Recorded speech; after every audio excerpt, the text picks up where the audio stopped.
Meus amados irmãos, eu os convido para que abram as suas Bíblias para um texto sagrado muito conhecido. Preparei alguns slides, mas não é possível passar devido ao data show, que aqui não está. No entanto, quero ser bem objetivo, mas preciso transmitir para os amados o que Deus colocou no nosso coração para essa noite. Efésios 6. Efésios capítulo 6. Versículos 10 a 18. Efésios 6, 10 a 18. Amém? Leio na tradução Almeida 21. Diz assim: finalmente, fortalecei-vos no Senhor e na força do seu poder.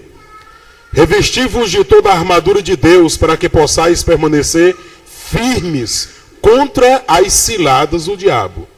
Pois não é contra pessoas de carne e sangue que temos de lutar, mas sim contra principados e poderios, contra os príncipes deste mundo de trevas, contra os exércitos espirituais da maldade nas regiões celestiais.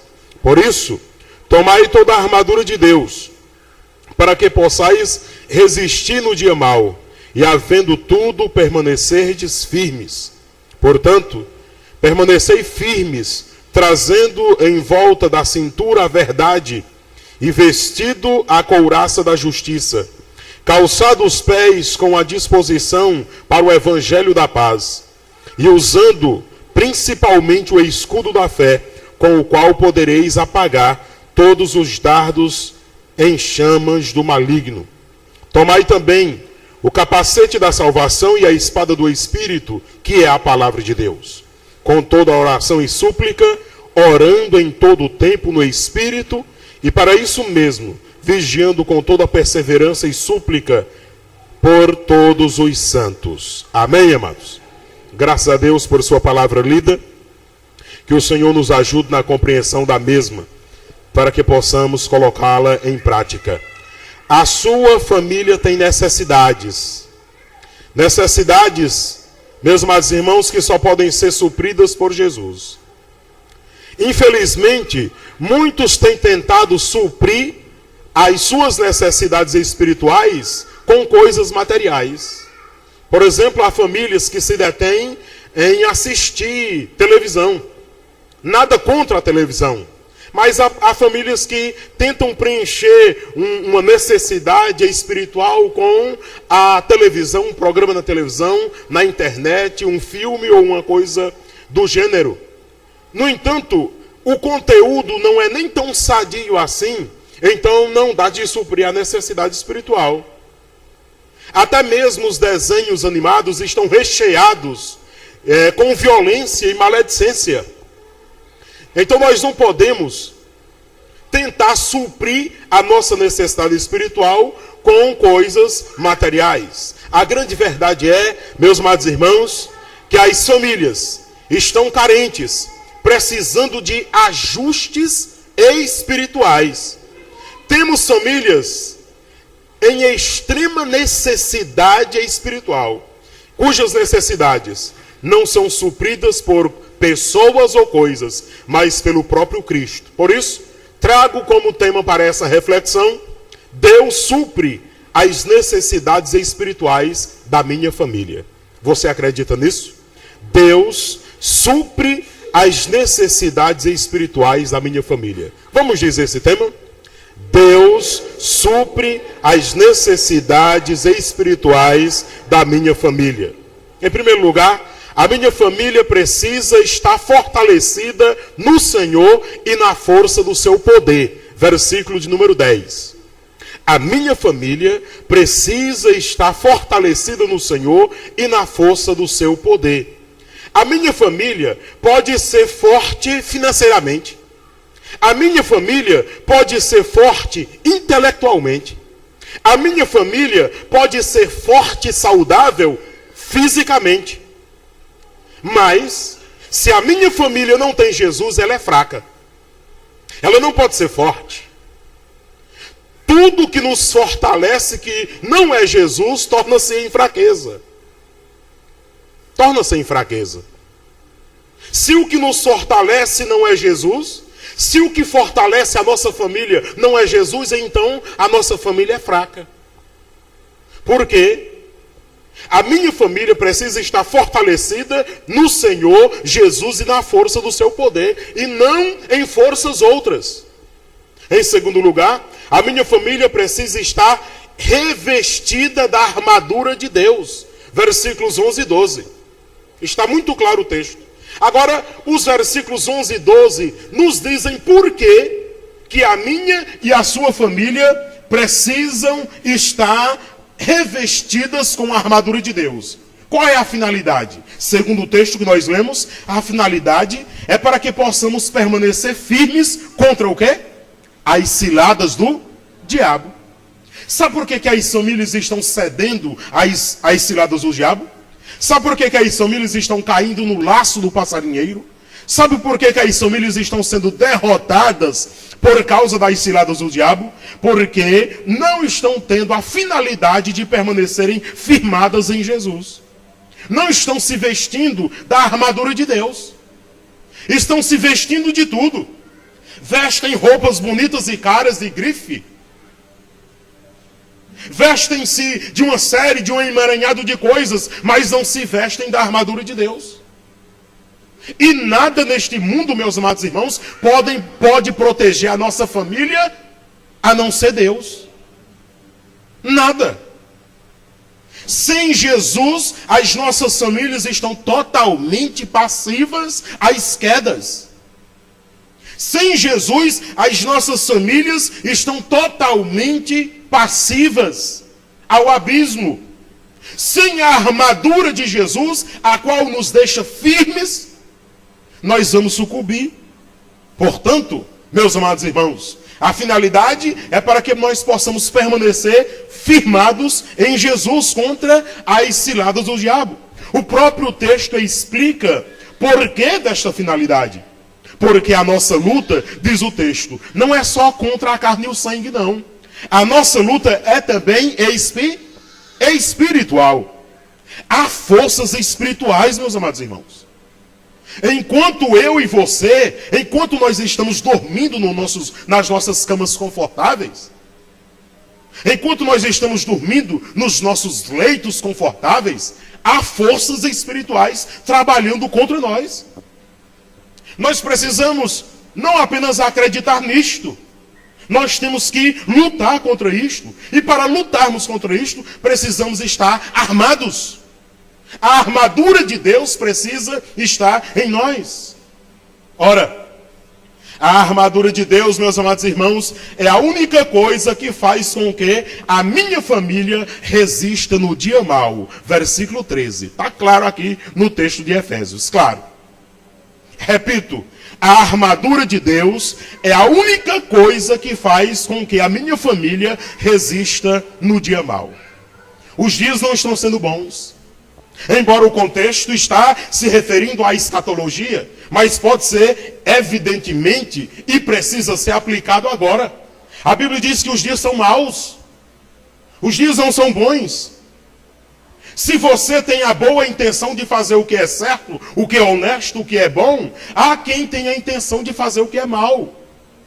Por isso que a Bíblia diz que o mundo jaz no maligno. E nós não estamos fora do mundo não, meus amados irmãos. As nossas famílias estão inseridas dentro do mundo. Embora não participando do mundo, mas estamos aqui. Nós não somos ETs, alienígenas. Nós não somos seres celestiais, não. Somos seres carnais, passivos de erros. Portanto, é extremamente necessário que nós estejamos, meus amados irmãos, munidos da armadura de Deus, para que possamos, então, resistir no dia mau. Em quarto lugar, a minha família precisa estar firmada na verdade e na justiça. Versículo 14. A minha família precisa estar firmada na verdade e na justiça. A mentira, meus amados irmãos, tem sido uma grande arma do diabo para destruir famílias. A mentira tem se infiltrado no meio das famílias ao ponto de conseguir destruir muitas. É por isso que temos que nos apegar à verdade, que é o próprio Cristo. Parece até que nós não conhecemos a Bíblia.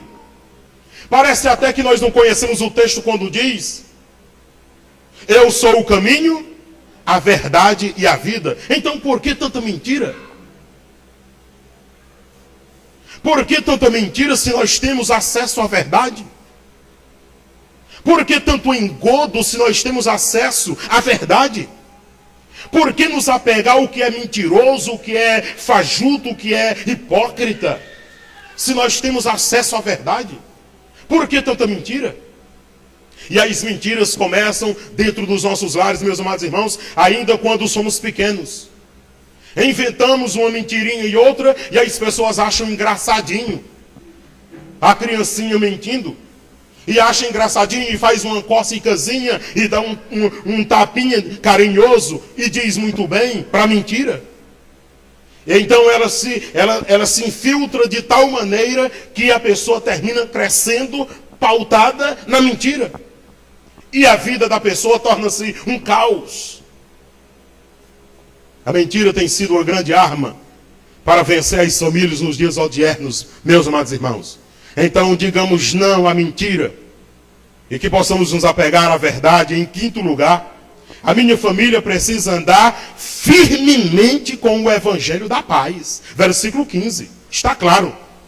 A minha família precisa andar firmemente com o evangelho da paz. A família que obedece o evangelho vive em paz. Repito, a família que obedece o evangelho é impossível viver em pé de guerra. Sabe por que então as famílias estão vivendo em pé de guerra? Porque falta Jesus, o príncipe da paz, dentro de casa. Ora, em um lugar que Jesus reina, como vai haver um pé de guerra? Ou pode haver desavenças, evidentemente há. Pode haver discórdias, eventualmente há. Mas a família que tem Jesus Cristo como a sua base, como o seu alicerce, ela não vive em pé de guerra. E os momentos de turbulência, de guerra, são vencidos pela paz. Nas ministrações da ceia do Senhor, os irmãos que têm participado, alguns não têm participado da ceia, infelizmente. Mas nós temos sempre desafiado os irmãos a viverem em paz, a começar por seus lares, a começar por suas famílias. Não há razão para as nossas famílias estarem inseridas no contexto de guerra familiar, tendo em vista que temos Jesus, o príncipe da paz. Seria uma grande contradição? Seria uma grande ilusão nós dizermos que somos seguidores de Jesus, o príncipe da paz, e vivermos em guerra? Ora, a família, a minha família, precisa andar firmemente com o evangelho da paz. Em sexto lugar, a minha família precisa estar firme na fé. Versículo 16, aqui no texto de Efésios. A minha família precisa estar firme na fé. O objetivo principal é apegar-nos a Cristo. Porque a palavra de Deus diz que aquele que se aproxima de Deus precisa crer que Ele existe e que é o quê? Galardoador dos que o buscam. Ora, a minha família precisa estar firmada na fé. E qual é o objetivo, segundo o texto sagrado? Com a nossa fé, nós podemos apagar o quê? Os dardos inflamados do maligno. É a nossa fé, meus amados irmãos, que vai apagar a obra do maligno no seio da nossa família. O maligno vem, joga uma seta e a seta vem para nos atingir e nós estamos com o escudo da fé. Então nós colocamos o escudo da fé e aqueles dardos do maligno tacam o escudo da fé, não em nós, porque em nós estaríamos aniquilados, acabados, destruídos. Seria um caos se fôssemos só nós. Mas temos o escudo da fé. Então, colocamos o escudo da fé, vem os dardos inflamados e eles batem no escudo da fé e tudo aquilo vai para lá e nós ficamos firmados na fé em Jesus Cristo. Amém, amados? Você tem usado o escudo da fé? A minha família precisa ter convicção de salvação. Versículo 17. Eu pensei que teríamos um maior número de irmãos nessa noite. Eu imaginei. Não temos um número mau, temos um bom número para uma segunda-feira. Mas eu pensei que todas essas cadeiras estivessem cheias. Porque eu queria dizer para todos dessa igreja que as nossas famílias precisam ter convicção de salvação. O que não é salvo, não vive como salvo. O que é salvo, vive como salvo. O que é salvo, jamais morre no mundo. Só o salvo permanece até o fim.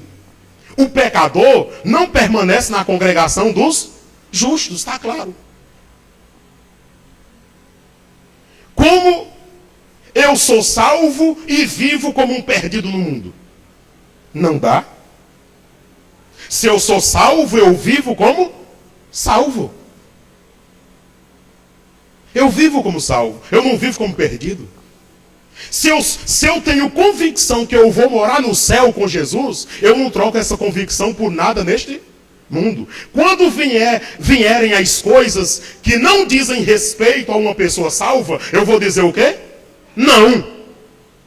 Por quê? A minha palavra agora é sim, sim e não, não. Sim para o que está certo e não para o que está errado. Então, eu sendo salvo, eu vou viver neste mundo como salvo. E a pessoa, pastor, que diz que é salva e está aqui na igreja, mas lá no mundo faz tudo errado, é porque nunca foi salvo. Porque a pessoa que tem certeza que vai morar no céu, não deixa essa convicção por nada aqui nessa terra. É simples entender. Porque Deus, Ele não é como nós. O que Deus dá, Ele não fica tomando. Toma, agora, você é salvo, agora você é salvo, nesse momento. Se você vacilar aí, cara, você perdeu a salvação. Eu te tomo. Aí eu te dou de novo. Toma. Deus não é assim não, Deus não brinca assim. A pessoa que é salva, vive neste mundo como salva até o dia da sua morte. Porque o salvo tem que receber a coroa da vida.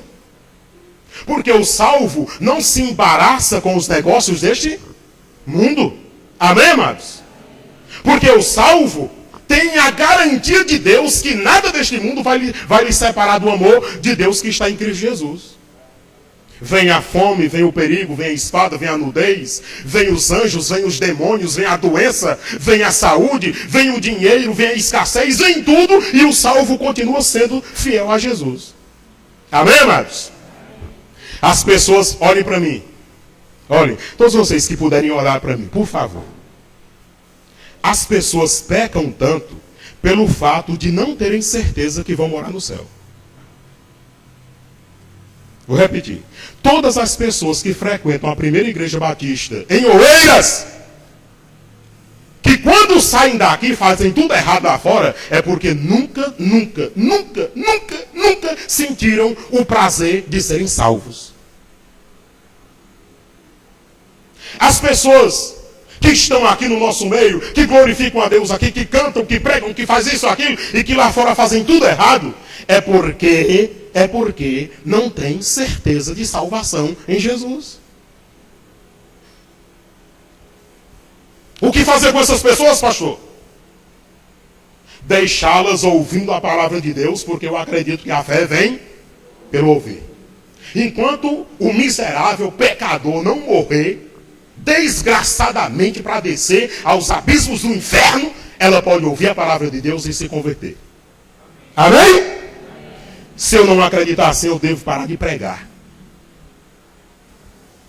A palavra de Deus não teria nenhum efeito. Se eu não acreditar assim, eu paro de pregar. Que conversa é essa de eu não acreditar que Jesus pode transformar o mais terrível pecador? Que conversa é essa de eu não conseguir acreditar que Jesus é capaz de restaurar o mais terrível e horripilante pecador do mundo? Inclusive os que estão dentro da nossa igreja. Talvez os seus filhos sejam desobedientes a você pelo fato de eles não serem salvos por Jesus Cristo. Vou repetir. Talvez os seus filhos sejam tão desobedientes a você. É pelo fato de eles não serem crentes em Jesus. Não serem salvos. Talvez os seus pais sejam tão cruéis pelo fato de não serem salvos em Jesus. Talvez o seu esposo te trate com tanta brutalidade, tanta maldade, é pelo fato de ele não ser salvo por Jesus. Talvez a tua esposa te trate com tanta maldade, é porque ela não é salva por Jesus. Porque o que é salvo por Jesus vive conforme a palavra de Jesus. A sua família tem convicção de salvação? Eu estou convencido que o meu filho Miqueias, a minha filha Marcele, só irão me obedecer se eles obedecerem Jesus Cristo. Eu estou convencido de que Marcele, Miqueias e Vanessa só conseguem me amar se eles amarem Jesus Cristo. Caso contrário, não é possível amar. Não é possível obedecer. Não é possível ser crente sem se converter a Cristo. Que tal se todos na sua casa se tornarem salvos por Jesus? Já imaginou você na sua casa e lá não ter nenhum perdido? Você já imaginou como é isso? A diferença de uma família cuja família todos são salvos? Já imaginou o seu filho viver como um filho salvo? Não, a minha filha se comporta como uma filha que é salva por Jesus. A minha esposa se comporta como uma salva por Jesus. No caso das irmãs, o meu esposo se comporta como um homem salvo por Jesus. É diferente a vida de quem é salvo por Jesus do que a vida de quem não é salvo por Jesus. Quem acredita que é diferente? Diga amém. É diferente? É.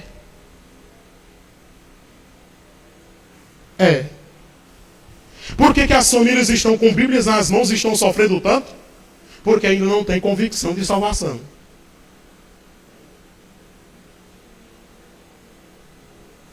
Em 8º lugar, a minha família precisa estar bem familiarizada com a palavra de Deus. Versículo 17. A Bíblia Sagrada precisa ser familiar na sua família. Ela não pode ser esquecida. Ela não pode ser o livro menos lido da sua casa.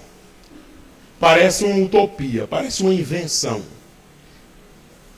Você acredita que na casa de muitos cristãos a Bíblia é o livro menos lido? Você acredita num negócio desse? Você acredita que dentro da casa em que há pessoas crentes, a Bíblia às vezes tem sido o livro menos lido? A minha família precisa estar bem familiarizada com a palavra de Deus, versículo 17. A palavra de Deus não pode ser esquecida dentro da minha casa. A palavra de Deus não pode ficar aberta lá em casa como um amuleto. A palavra de Deus não pode ficar debaixo do travesseiro e eu a uso como um amuleto. Não. A palavra de Deus é para ser lida dentro de casa. Amém? Em 9º lugar, a minha família precisa ser alvo de oração e precisa se reunir para orar. Versículo 18. Amém? Amém? Eu não vou nem perguntar aqui. Não vou perguntar não, porque pode ser que alguns fiquem constrangidos. Não, eu vou perguntar sim. Resolvi perguntar. Você só não vai se manifestar. Você que é pai, você que é mãe. Você já orou hoje por seus filhos? Por cada um deles? Você já tirou um momentinho para pedir só por seus filhos? Você que é esposa, já orou hoje por seu marido? Você que é marido, já orou hoje por sua esposa? Sabe? Alguns têm esquecido de fazer isto. As suas famílias não são alvo das suas orações. É necessário orar. É imprescindível orar, meus amados irmãos. as primeiras palavras na sua oração devem ser de exaltação a Deus, evidentemente. Em segundo lugar, logo imediatamente você deve colocar a sua família. Depois você coloca a igreja do Senhor Jesus. Depois você pede a Deus iluminação para você por todo o dia. Agradecer pelo pão de cada dia. Agradecer pela água. Agradecer porque pode andar, pode ver. Mesmo que você fique assim igual o irmão Antônio, quase cego, mas vendo bem. Você precisa agradecer. A sua família precisa ser alvo de oração. Você precisa orar por sua família todos os dias da sua existência. Amém? Eu poderia falar mais. Eu poderia ser mais específico. Eu poderia ser mais profundo. Eu poderia discorrer um pouco mais sobre isso aqui. Um negócio que eu passaria 4 meses falando, eu falei para os amados irmãos aqui agora, em questão de minutos. Eu espero que os irmãos estejam olhando Efésios, capítulo 6, a armadura de Deus, e aplique esse texto à sua família, meu amado irmão. E como os testemunhos que nós já ouvimos aqui, não fiquem apenas nesses 100 dias de oração. Não fiquem só nesses 100 dias. Usemos as palavras sábias do nosso irmão Adolfo. Daria de continuarmos orando com facilidade por pelo menos mais 100 dias. E no final daqueles 100 dias, por mais 100 dias. E no final daqueles 100 dias, por mais 100 dias. E mais 100 dias, e mais 100 dias. E de repente, quando nós fecharmos os olhos para orarmos agora, e vamos abrir os olhos, e nós já vamos estar nos céus com o Senhor Jesus. Amém? Você fica empolgado a esse respeito? Fica empolgado? Quem sabe que vai morar no céu com Jesus? Amém? Eu e a minha casa servimos ao Senhor Jesus. Amém? Graças a Deus. Louvado seja o nome do Senhor por isso. Eu quero orar, agradecendo ao Senhor por esse momento. Agradecendo ao Senhor porque Ele tem sido bondoso e misericordioso para conosco. Sentados como os irmãos estão, baixem as suas cabeças. Pai Santo, obrigado por tua palavra lida e refletida. Obrigado por esse encontro, ó Deus, maravilhoso nessa noite, em que, teoricamente, encerramos mais 100 dias de oração. Acreditamos que o Senhor nos concederá a graça de podermos estender esses dias por infinitos 100 dias, enquanto estivermos sobre a face dessa terra. Obrigado, porque o Senhor tem nos convencido da necessidade de orarmos, de falarmos com o Senhor todos os dias, de colocarmos as nossas vidas à tua disposição. Obrigado, Deus, pelo ministério de oração desta igreja. Obrigado pelo ministério da família, pelo ministério de louvor, ministério pastoral, ministério administrativo, ministério infantil. Obrigado, ó Deus, obrigado, porque a tua igreja tem se despertado para a oração. E nós louvamos ao Senhor por isto, gratos, em nome do próprio Senhor Jesus. Amém. E graças a Deus. Irmãos,